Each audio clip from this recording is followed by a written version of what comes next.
Еврорадио.FM.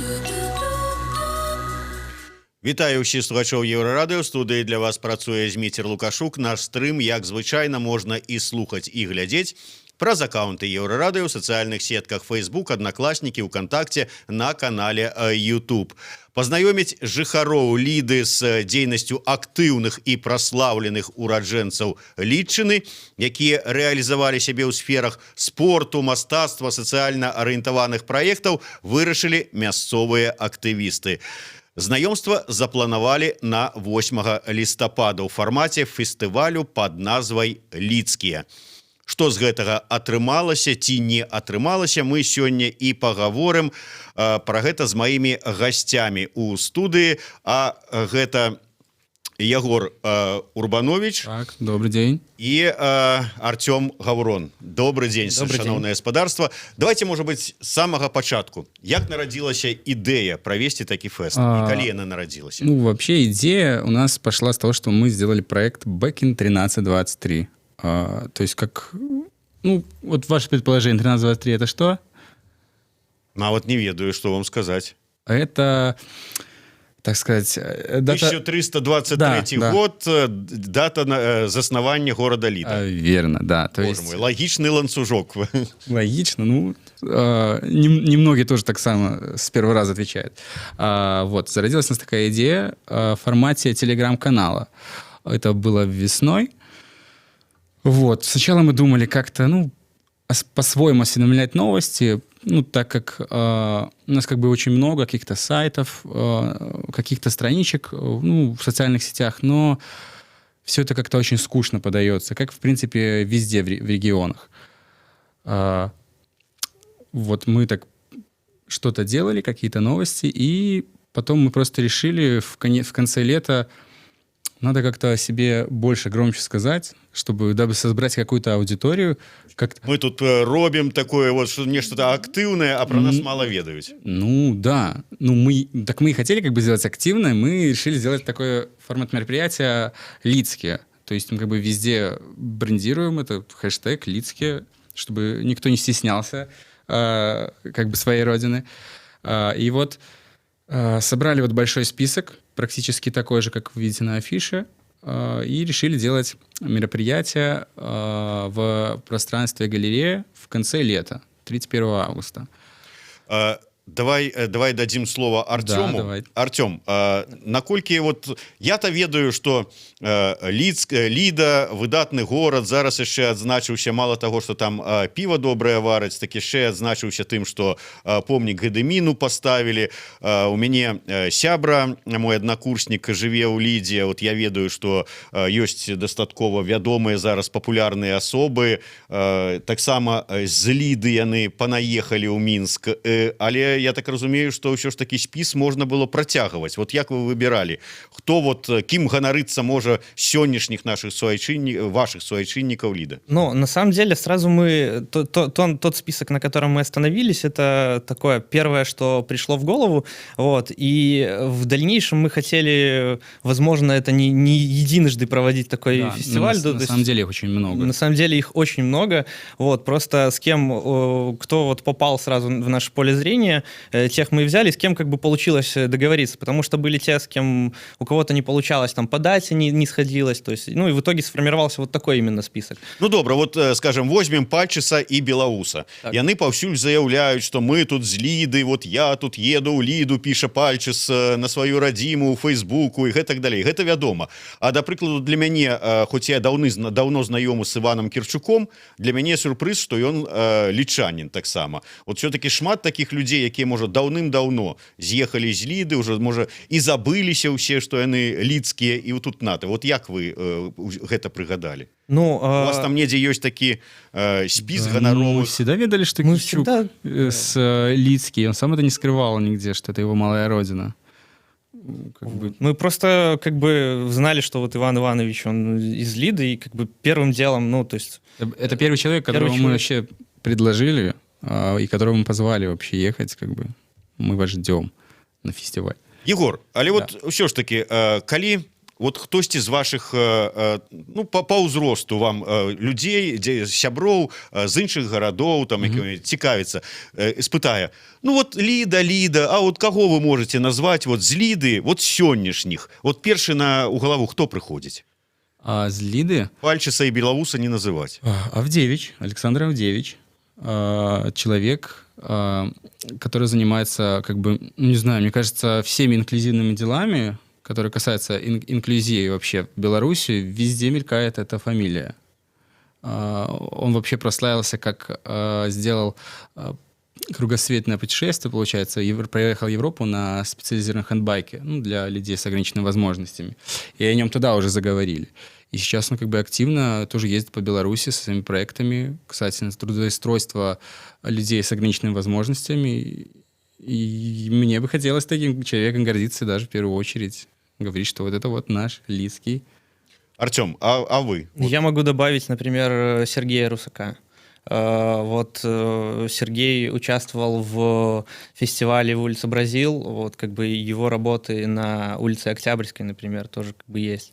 Вот в Лизе как бы его работы есть Гедемин, именно мурал Гедемину, также, ну и как бы остальные его работы, то есть, ну, не все знают, что, да... Еще можно Каролину Полякову отнести, она тоже участвовала в Бразил и делала очень много постеров, коллажей, как бы много минских, и видели работы лидских. Да, также вот в клипе группы Дрезден и в клипах группы Ляпис Трубецкой также в работе. Ну, да, если быть точным, Ляпис 98 клип Брежнев и Дрезден клип Каалы. Типа, эти клипы делала Каролина Полякова, которая из Лиды. Вот. Ну, гэта ўжо паказчык, да. Тым не менш, вот ёсць у вас нейкі спіс вот людзей, якія нечага дасягнулі, і яны паходзяць з Ліды, ці і жывуць да гэтага часу ў Лідзе, ці вот памятаюць, што яны лідскія і не хаваюць гэтага. Зразумела, але вот навошта, скажем, вот якая ідэя гэтага фэсту? Вот што вы хацелі сустрэчай з такімі людзьмі паказаць лідчанам? Ну, в первую очередь, мы считаем, что, ну, и как бы наблюдаем то, что многие лидские, как бы, о них не знают. И, ну, вот из наших, например, ровесников, да, и старшего поколения, и младшего, то есть они не знают об этих людях. Нам, как бы, мы знаем о них, потому что мы как-то этим интересуемся, вот, в Минске как-то, ну, следим за тем, что происходит в Минске, в Лиде, и мы как-то во всей этой движухе, поэтому мы знаем. Но я уверен, что простые люди, как бы, многие не знают, либо об этом не задумываются. Вот. И мы хотели обратить внимание как раз-таки на то, что лично полна как бы людей. Во-первых, это интересно нам самим, потому что мы никак не стесняемся, не скрываем то, что мы лидские. Вот. Просто интересно это, почему тут в Минске, вот вы знаете, что Иван Иванович Кирчук, вот он и строит, а у нас в Лиде, например, кто-то не знает, что он вообще уроженец города, как бы. Предпочитает там кого-то другого, какого-нибудь там эстрадного певца. Там, вот, я помню, была у нас афиша, там висела, ну, какие-то баннеры, мол, типа, земляки Личины, типа, кем можно гордиться. И тоже, у меня тоже было такое, ну, смотрю, кто это такие люди, какие-то, где-то добились, в каком-то производстве где-то, или что, какие-то успехи, но не так масштабно, там, какой-то передовик чего-то, там, стеклозавода Неман, вот, и его на афише, как ты смотришь, да, как бы, и вот мы смотрим, что как-то, ну, не те. Хотелось бы других имен на тех же баннерах, чтобы знали, вообще, да. Хотелось бы, наверное, акцентировать внимание на том, что вообще, ну, есть люди, как бы, и они занимаются чем-то, рассказать, вот, ну, и причем они занимаются полезными делами, вот, во-первых, прославляют город где-то за его пределами, и вообще активны. Возможно, это послужило бы примером для кого-то, что вот известный личанин выбился куда-то дальше и как бы там своими делами как-то помогает вообще. Так, а вот чаму самі лічане не ведаюць большасці з тых імёнаў, якія пазначаны на вашай афішы. Вот ваше меркаванне. Можа, гэтыя імёны для вас, гэтыя людзі і іх тое, што яны зрабілі для вас, нешта значыць, нешта азначае. Ну, але па вялікім рахунку, ну, нічога такога і асаблівага. Ну, троіца і троіца, там, ну, праехаў на этом аўтамабілі інклюзіўным где-то, ну, і праехаў, думаюць лічані сабе. Што тут такога? Ці справа ў тым, што мало раскруткі, мало інфармацыі пра іх дзейнасць. Вот, ці мало цікаўнасці ў саміх людзей, абыякавасць такая? Мне кажется, это малоцікавность идет... Во-первых, не хватает таких мероприятий, вообще нет, вот, как мы задумали. И, мне кажется, неправильная работа идет, культурная какая-то. Ну, как бы все делается у нас, как мне кажется, для галочки в основном. То есть... Ну, чтобы появился интерес, нужно как-то, ну, у кого есть интерес, да, они зайдут, где-то загуглят и, ну, будут это знать, или точно так же, как мы. Вот. А чтобы это более широко распространить, нужно об этом говорить, нужно об этом рассказывать. Да, не молчать, как минимум. Таким чынам, вы вырашылі не маўчаць і расказаць лічанам, што ім ёсць кім ганарыцца. Конечно. Не толькі перадавікамі вытворчасці Конечно. завода Неман, Конечно. але і іншымі людзьмі. І вот ад ідэі да далей рэалізацыі. Ну, пасядзелі, вы падумалі, а давай-ка мы, і што далей? Але тут стоюць пытанні розныя. Ну, изначально мы вот 31 августа задумали это делать, обратились к Паше Мацелевичу, который, кстати, у нас тоже в списке есть, по поводу галерей, вот, и, ну, договорились о месте проведения, но неожиданно вот Паша решил прекратить свою деятельность, и мы эту, как бы, идею закинули обратно. Вот вам и активист. Но потом так получилось, что был идея Generation Camp, и мы чуть-чуть доработали свою идею, уже разработали как бы логотип этот промо и подались туда. Вот. Получили поддержку оттуда и начали уже готовиться к мероприятию большего масштаба, потому что галерея, она вмещала поменьше людей. Вот. И, собственно, пошли изначально в музей историко-художественный. Там как бы наши идеи заинтересовались руководством музея, но в итоге потом мы получили отказ, якобы, что ну, нету свободных площадей. Все распланировано, у них там выставки, и все, никак нас туда не втиснуть. Мы на этом не остановились, начали искать другие площадки. В итоге нашли помещение уже коммерческое, вот, построили как бы у нас торговый центр вот, по адресу Советская, 23, и обратились к владельцу этого помещения вот с такой просьбой.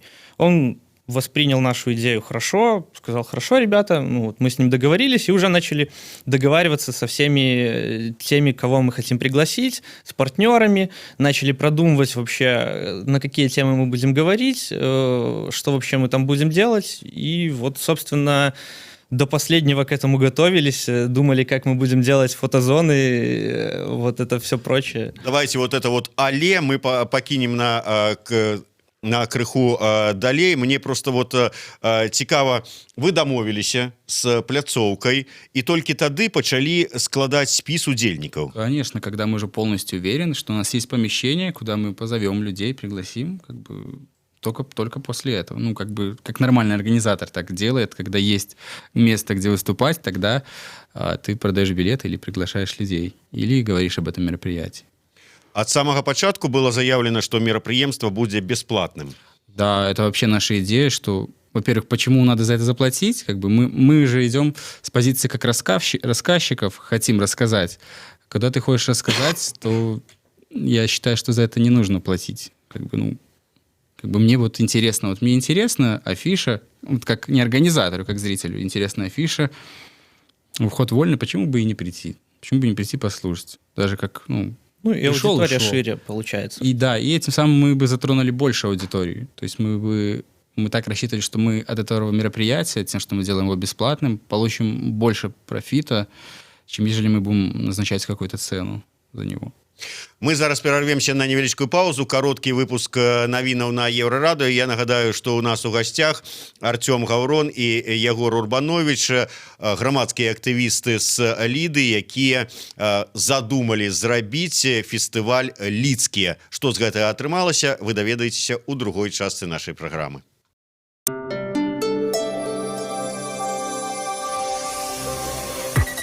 Еўрарадыё. Навіны наша справа.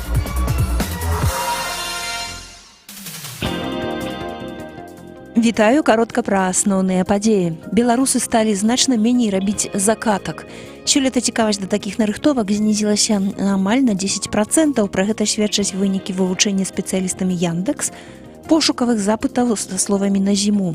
У жніўні-кастрычніку сёлета жыхары Беларусі зрабілі 1 мільён запытаў пра хатнія нарыхтоўкі садавіны і гародніны. Традыцыйна найбольш папулярнымі з'яўляюцца памідоры. На 49% вырасла цікавасць да абрыкосаў, на 35% да грыбоў апенек, на 25% да гуркоў. Жыхары Мінска вельмі рэдка цікавяцца кансерваваннем, а вось у Магілёве і ў Віцебшчыне, наадварот, колькасць падобных запытаў на 20% вышэй, чым у сярэднім па краіне. Адзін беларус у Тайвані учыніў нумар, якога раней ніхто не ўчыняў. Залез на шасі самалёта China Airlines, які стаяў на ўзлётна-пасадачнай паласе і сабраўся ляцець на астравы Ціхага акіяна. На шчасце, парушальніка заўважылі і затрымалі, абшукалі. Знайшлі незразумелы малюнак, святлоадбівальную камізэльку, газавую гарэлку. Беларус адмовіўся адказваць на пытанні. У яго ўзялі адбіткі пальцаў і сятчаткі, аднак звестак пра ягонае прыбыццё няма. Мяркуецца, што ён прыехаў на Тайвань па чужых дакументах. Сёння ВКонтакте анансавала змаганні з абразамі ў каментарах. Новая функцыя сацыяльнай сеткі мусіць дапамагчы абараніць менавіта падлеткаў, якія найчасцей сустракаюцца з агрэсіяй і здзекамі ў інтэрнэце. Прэс-служба ВКонтакте тлумачыць, як працуе новаўвядзенне. Падчас напісання каментара алгарытмы вызначаюць, ёсць абраза ці не, і папярэджваюць аўтара. Эксперымент праводзіцца толькі сёння, а потым прымуць рашэнне, наколькі эфектыўна гэта працуе. У Мінску ля нацыянальнай бібліятэкі шчасліўчык Аляксей злавіў 7-кілаграмовага шчупака ў гэтую нядзелю. Ён сцвярджае, што лавіў большых да 13 кілаграмаў, але тых адпускаў, а гэтага забраў з сабой. Ля нацыянальнай бібліятэкі, нагадаю, знаходзіцца сляпянская водная сістэма, яе спецыяльна не зарыблялі, але рыба там вядзецца. Гэта ў асноўным плотка, акунь, карась і шчупак. Святлана Адзінец, служба інфармацыі.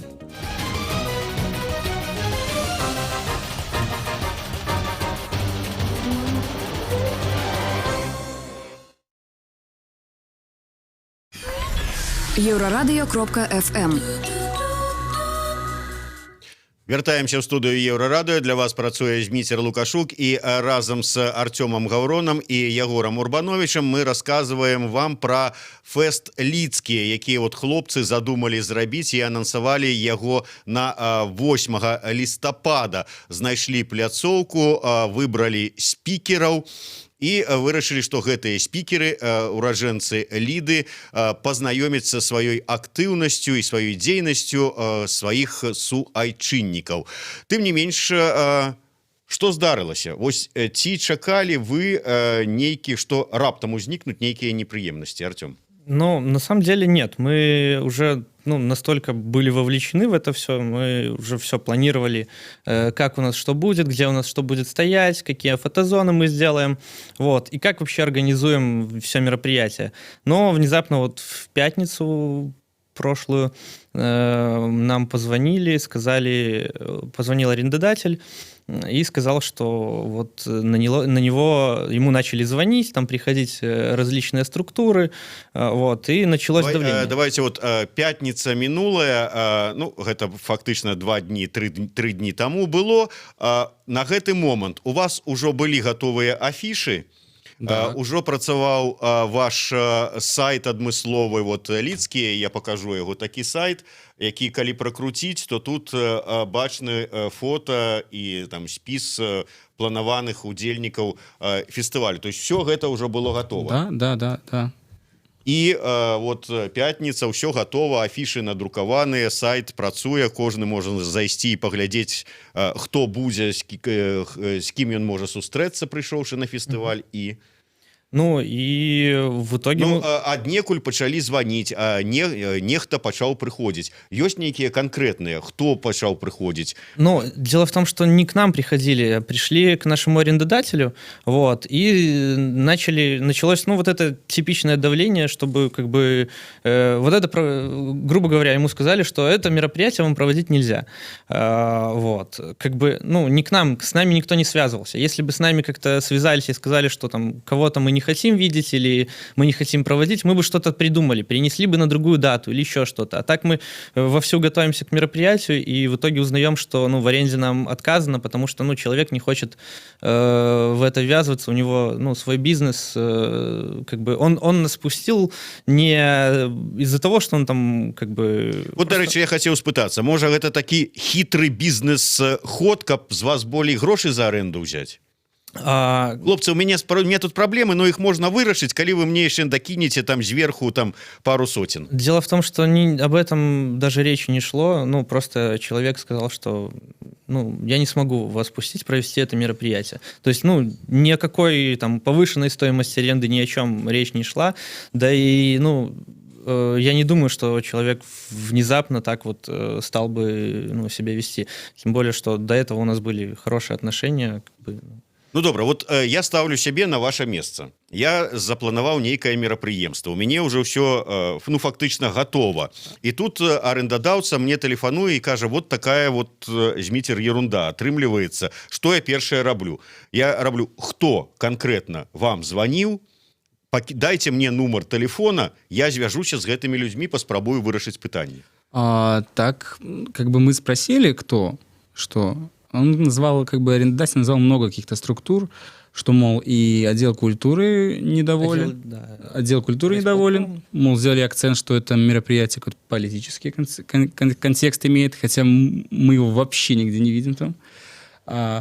И вроде бы МЧС еще что-то такое говорит. Да, то есть человек тоже испуган, он не хотел даже особо... Человек не делал никогда таких мероприятий, ему много чего сказали, что еще и МЧС может тебе приехать с проверкой в этот день. Окей, как я говорил, отдел культуры был. Сегодня мы ходили на прием в отдел культуры, чтобы нам пояснили, что делать дальше. Может, предложат как-то перенести, или может кого-то вычеркнуть с этого списка, чтобы мероприятие сделать. В ответ мы получили, что, увы, все занято. Сделали вообще такой акцент, посмотрели на афишу, как будто ее не видели. Чекайте, что значит все занято? Вы домовились с памяшканнем, с человеком, уладальником гэтага памяшкання. Причем тут отдел культуры до приватной установы и приватной залы. Я скажу, что человек просто дальше не хочет. Я не знаю, что ему там наговорили, и просто человек не хочет дальше как-то проводить это мероприятие и нас туда пускать. И мы просто пошли с другой позиции. Нам понятно, откуда это может исходить. Это явно исходит из райисполкома, потому что все сходится туда. И мы... Добра. А что, ваше меркаванне просто, что райвыканкаму можа не спадабацца? Вот, глядзіце, я читаю, открыўшы ваш сайт, читаю спіс удзельнікаў. Иван Кирчук, Александр Аудзевич, Алена Куляшова, Лявон Анацка, Паша Мацелевич и далее по спису. И что у меня? На якім моманце у мяне павінна вочы вылезці на лоб и там дрыжыкі страху пачаць по коленках? Я супрацоўнік выканкама. У нас возникли мысли по поводу того, что, скорее всего, это из-за фамилии Павла Белоуса и Эдуарда Пальчеса. Так, Белоус с Пальчесом. Что вы творите с чыноўнікамі Віцкага райвыканкама? Вы доводите их до дрыжиков во всех частках тела. Да. И еще есть такая неофициальная причина. Это все говорят, что перед выборами нельзя перед выборами делать никаких мероприятий. Потому что, получается, 8 число, выходной, потом отрабатывается следующую субботу, 16 числа, и 17 выборы. То есть за неделю до сделали еще такой акцент. То есть за тыдзень до выбораў краіна павінна, уся і асабліва ліда, павінна просто заціхнуць, схавацца, бульбы ўжо няма, каб ніжэй за этот бульбоўнік, але Так а сэнс вот ну, ввогуле нейкія уцямныя тлумачэнні там ці нейкія там вот хоть что-нибудь уцямнае вы падчас этого походу у отдел культуры пачулі ці не? Ну, мы только услышали то, что нам никак не помогут и помогать, наверное, не собираются. Вот распечатали мне заявление о проведении массового мероприятия, статья 5, то есть что и как им подавать. И сказали, ну, пишите. Вот, будем рассматривать, да. А так у нас все занято, у нас куча мероприятий, никаких помещений нету. И, ну, в принципе, даже наши идеи как-то не заинтересовались, наверное. Ну, посмотрели афишу, я как бы на памяти им оставил, но... Да, сказали, как бы, Кирчука и Авдевича и так все знают. Типа, Да. что вы хотите, типа, ребята? Как бы, вот. Сам проблема в том, что им никак не интересно, как отделу культуры. Хотя, в принципе, кто должен заниматься какой-то деятельностью в городе. Им не интересно вот, вообще это Ну, это наше никак. мнение такое. Ну, Это мы делаем анализ из разговора, как бы, ну... А мне от цікава, вы вот як жыхары Ліды, вы ўвогуле дзейнасці аддзела культуры Лідскага райвыканкама нейкім чынам вот бачыце? Вот что яны там забомбили такое, провели такое мероприемство, такого просто зайздрасць вас актывістаў бярэ. Ну, я как человек, который как бы вообще смотрю как бы все какие-то ресурсы, я вижу, что делаются какие-то мероприятия, как бы, ну, мне бы и моему окружению не было бы интересно его посещать, потому что видно, что это как бы все делается для галочки, если это можно так сказать. То есть, да, есть какой-то концерт какого-то известного лауреата с кучами премиями, ты смотришь, как бы, кто это такой. это не для молодежи, типа, мне кажется, больше. Да, ну... Ну, конечно, проводятся какие-то мероприятия, но такое, чтобы мне туда хотелось нет, пойти для или там молодежи, еще кому-то. дискотека, например. Ну, есть дискотека условно, как бы, ну... Что она может дать, кроме танцев каких-то, как бы, не знаю, ну, каких-то впечатлений, как бы... А для души? Для души, как бы, вряд ли чем. Артём, вот мне, в принципе, как бы не зразумела одна рэч. Я недарэмна удакладніў у вас, ці бесплатнае гэта мерапрыемства. Паколькі мерапрыемства бесплатнае, то на гэта мерапрыемства не трэба браць, як кажуць, гастрольку, не трэба браць, не атрымліваць нейкі дазвол ад аддзела культуры на правядзенне яго. Вы просто інфармуеце, што ў нас будзе праходзіць такое-то вот такі вот фестываль бесплатны і ўсё. Якія, прычым тут артыкул там 5 закона об массовых мероприемствах и все остальное. Ну, вот это мне тоже как бы не совсем было понятно. То есть я спросил вообще, как можно с вами коммуницировать и как можно получить вашу поддержку. Мне сказали, что вот, пишите, будем рассматривать. Пишите на райисполком, мы будем... Там направят на нужных людей и будем тогда рассматривать. То есть мне было интересно просто вообще, как в дальнейшем, если мы что-то захотим сделать, как в дальнейшем получить...